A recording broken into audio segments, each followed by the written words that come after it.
ನಮಸ್ಕಾರ. ಹಿಂದಿನ ಸಂಚಿಕೆಯಲ್ಲಿ ದುರ್ಯೋಧನ ಸೇನಾವಲೋಕನವನ್ನ ಮಾಡುವ ಸಮಯದಲ್ಲಿ ಪಾಂಡವ ಪಕ್ಷದಲ್ಲಿ ಇರ್ತಕ್ಕಂತಹ ಯೋಧರ ಹೆಸರನ್ನು ತಗೊಳ್ತಾನೆ. ಹಿಂದಿನ ಶ್ಲೋಕದಲ್ಲಿ 3 ಜನರ ಹೆಸರನ್ನು ತಗೊಳ್ತಾನೆ. ಯುಧಾಮನ್ಯು, ವಿರಾಟ, ದ್ರುಪದ. ದೃಷ್ಟದ್ಯುಮ್ನನ ಹೆಸರನ್ನ 3ನೇ ಶ್ಲೋಕದಲ್ಲಿ ತಗೊಳ್ತಾನೆ. 4ನೇ ಶ್ಲೋಕದಲ್ಲಿ 3 ಜನರ ಹೆಸರನ್ನ ತಗೊಳ್ತಾನೆ. ಒಟ್ಟು 4 ಜನರ ಹೆಸರನ್ನ ಇಲ್ಲಿಯವರೆಗೆ ದುರ್ಯೋಧನ ತಗೊಂಡಿದ್ದಾನೆ.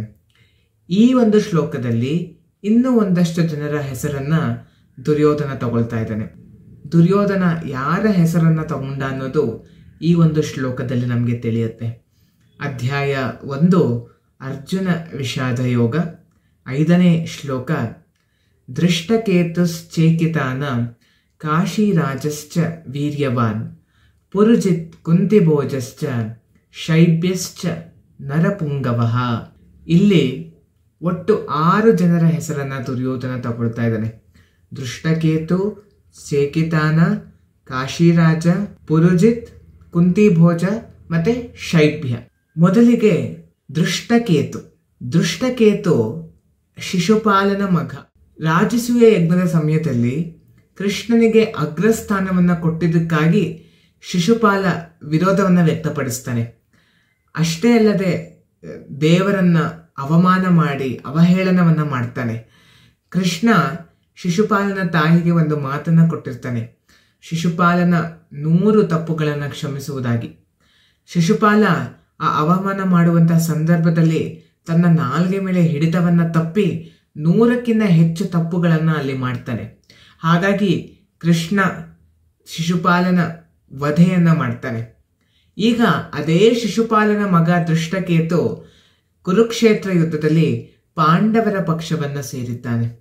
ದುರ್ಯೋಧನನಿಗೆ ಇಲ್ಲಿ ಏನು ಚಿಂತೆ ಅಂದ್ರೆ, ಒಂದು ವೇಳೆ ಶಿಶುಪಾಲ ಬದುಕಿದ್ರೆ ಬಹುಶಃ ತನ್ನ ಒಂದು ಸೈನ್ಯ ಕೌರವರ ಪಕ್ಷದಲ್ಲಿ ಇರ್ತಿರ್ತೇನೋ ಅನ್ನೋ ಒಂದು ಚಿಂತೆ ದುರ್ಯೋಧನನಿಗೆ ಕಾಡ್ತಾ ಇದೆ. ಇನ್ನೊಂದು 2ನೇದಾಗಿ ಚೇಕಿತಾನ ಅವನು ಕೂಡ ಒಬ್ಬ ಯಾದವ ವೀರ. ಇಲ್ಲಿ ಚೇಕಿತಾನ ಕೂಡ ಪಾಂಡವರ ಪಕ್ಷವನ್ನೇ ಸೇರಿದ್ದಾನೆ. ಹಾಗಾಗಿ ದುರ್ಯೋಧನನಿಗೆ ಸ್ವಲ್ಪ ಕೋಪ. ಇನ್ನು ಕಾಶಿರಾಜನ ಮಗಳು ವಲಂಧರಳನ್ನ ಭೀಮ ಮದುವೆ ಆಗಿರ್ತಾನೆ. ಹಾಗಾಗಿ ಅಲ್ಲಿ ರಕ್ತ ಸಂಬಂಧ ಕೂಡ ಇದೆ. ಹಾಗಾಗಿ ಕಾಶಿರಾಜ ಇಲ್ಲಿ ಪಾಂಡವರ ಪಕ್ಷವನ್ನ ಸೇರಿದ್ದಾನೆ. ಇನ್ನು ಪುರುಜಿತ್ ಹಾಗೂ ಕುಂತಿಭೋಜ ಇವರಿಬ್ಬರು ಕೂಡ ಕುಂತಿ ದೇಶದಿಂದ ಬಂದಿರ್ತಾರೆ. ಪಾಂಡವರ ತಾಯಿಯಾದಂತಹ ಕುಂತಿಯ ಮೂಲ ಹೆಸರು ಪೃಥೆ. ಹಾಗಾಗಿ ಅರ್ಜುನನನ್ನ ಪಾರ್ಥ ಅಂತ ಕೂಡ ಕರಿತೀವಿ ನಾವು. ಕುಂತಿಯ ಮೂಲ ಹೆಸರು ಪೃಥೆ ಶೂರಸೇನನ ಮಗಳು. ಅಂದರೆ ಕೃಷ್ಣನ ತಂದೆಯಾದಂತಹ ವಸುದೇವನಿಗೆ ತಂಗಿ ಕುಂತಿ, ಕೃಷ್ಣನಿಗೆ ಸೋದರ ಅತ್ತೆ. ಹಾಗಾಗಿ ಇಲ್ಲಿ ಕುಂತಿ ದೇಶದ ರಾಜ ಹಾಗೂ ಪುರುಜಿತ್ ಪಾಂಡವರ ಪಕ್ಷವನ್ನ ಸೇರಿದ್ದಾರೆ. ಹಾಗಾಗಿ ದುರ್ಯೋಧನ ಅವರ ಹೆಸರನ್ನು ಕೂಡ ತಗೊಂಡಿದ್ದಾನೆ. ಇನ್ನು ಕೊನೆಯದಾಗಿ ಶೈಬ್ಯ ಶಿಬಿ ದೇಶದ ರಾಜ. ಶೈಬ್ಯನ ಮಗ ಜಯದ್ರಥನಿಗೆ ಸಪೋರ್ಟ್ ಮಾಡಿರ್ತಾನೆ. ಜಯದ್ರಥ ದ್ರೌಪದಿಯನ್ನ ಅಪಹರಣ ಮಾಡೋ ಸಮಯದಲ್ಲಿ ಶೈಬ್ಯನ ಮಗ ಜಯದ್ರಥನಿಗೆ ಸಹಾಯವನ್ನ ಮಾಡಿರ್ತಾನೆ.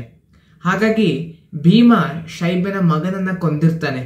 ಆದ್ರೂ ಕೂಡ ಶೈಬ್ಯ ಅದೆಲ್ಲದನ್ನ ಮರ್ತು ಪಾಂಡವರ ಪಕ್ಷವನ್ನ ಸೇರಿದ್ದಾನೆ.